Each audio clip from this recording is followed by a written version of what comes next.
Bonjour à tous, je m'appelle Alex Rojas et aujourd'hui je vais développer une présentation concernant l'analyse des erreurs par rapport à deux textes niveau A1 et niveau A2 appartenant aux mêmes étudiants.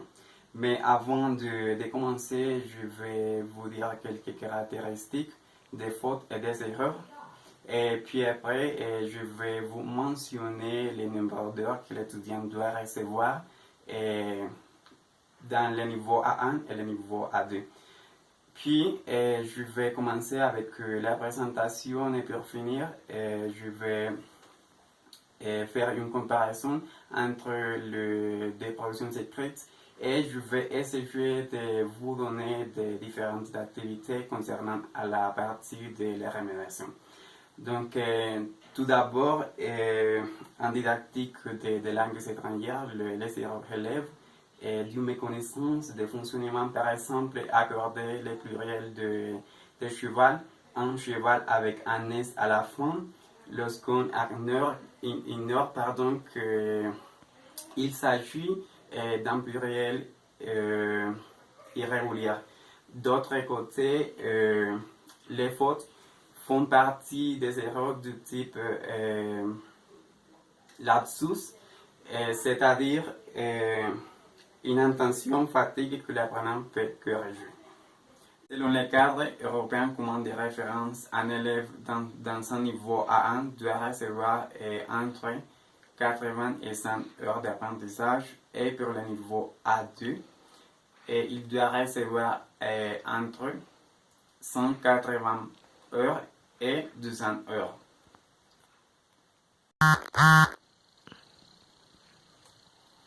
Ok. Et dans cette partie, vous pouvez regarder la transcription de la première production écrite niveau A1. Elle a 11 lignes, lesquelles ont été analysées par moi. Donc, ici, vous pouvez regarder la grille d'analyse que j'ai utilisée.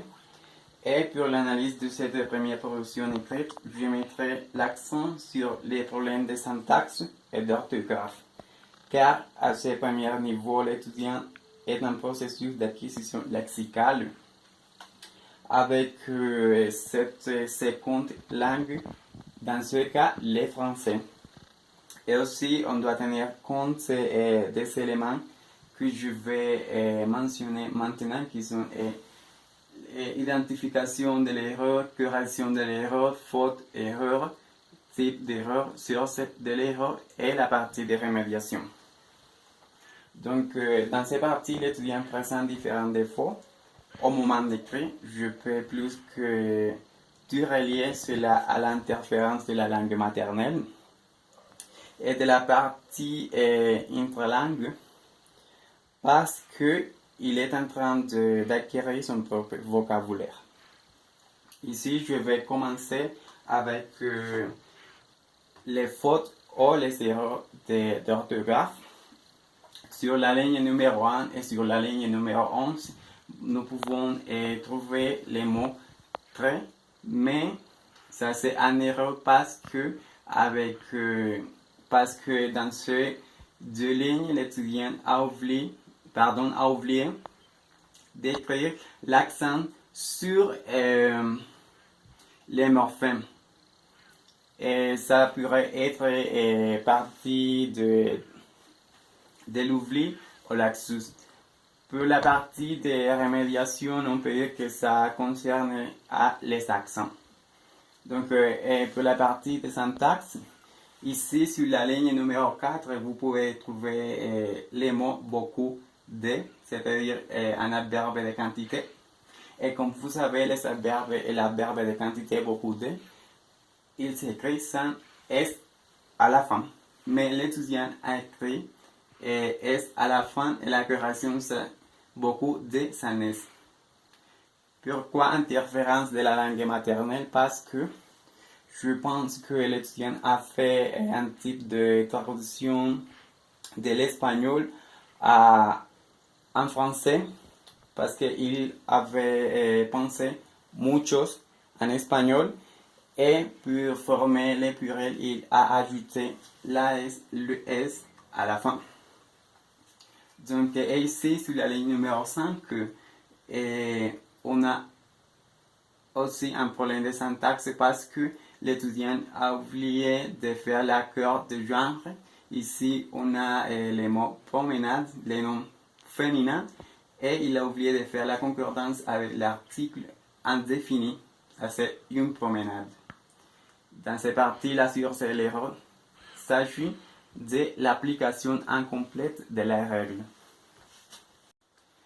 Avant de passer à la deuxième production, il y a une phrase qui a beaucoup attiré mon attention.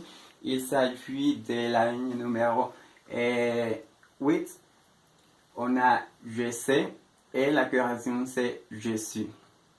On parle ici des temps composés des verbes, mais on peut voir une faute liée à la méconnaissance. Mais pourquoi je le sais lié? Parce qu'il faut garder à l'esprit que l'élève est au premier niveau où il n'a peut-être pas connu les sujets, dans ce cas, les passés composés.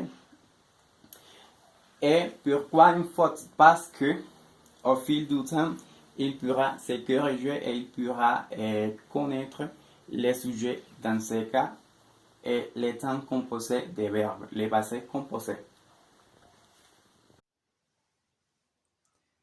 Pour suivre le développement de cette présentation, ici on a la transcription de la deuxième production écrite niveau A2 et il a cette production à 10 lignes. Donc,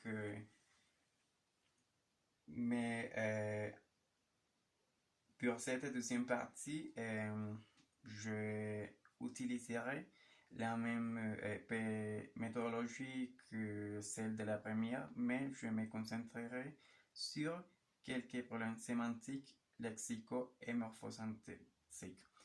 Par exemple, ici, nous pouvons voir sur la ligne numéro 2, il y a une erreur de type morphosyntaxe car il y a une omission des morphèmes qui font partie de la même phrase. Dans la première, on peut ici dire que c'est une confusion ou une défaillance de la méconnaissance. Et pour C2, donc que vous pouvez regarder là-bas, sont liés à la conjugaison des verbes, c'est-à-dire la ligne numéro 2, où les problèmes sont morphosyntaxe.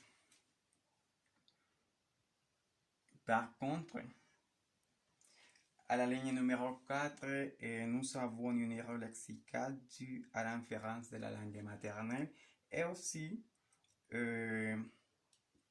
sémantique et morphosyntaxe pour la partie tout type d'erreur. Pourquoi? Parce que il y a une erreur, parce que la phrase est affectée pour la construction de ces mots.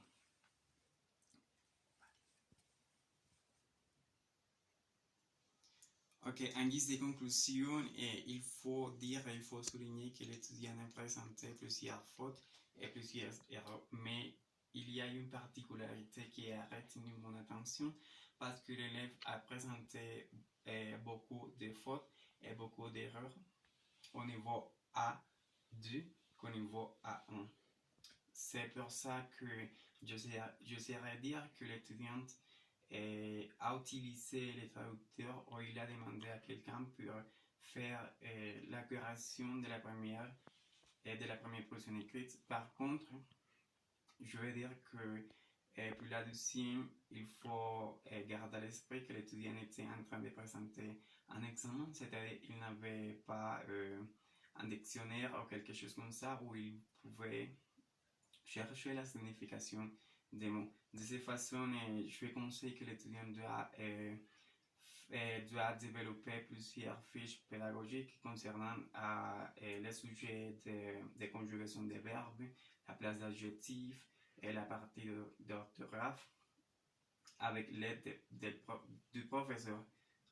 Ok, ça c'est tout et merci beaucoup pour votre attention.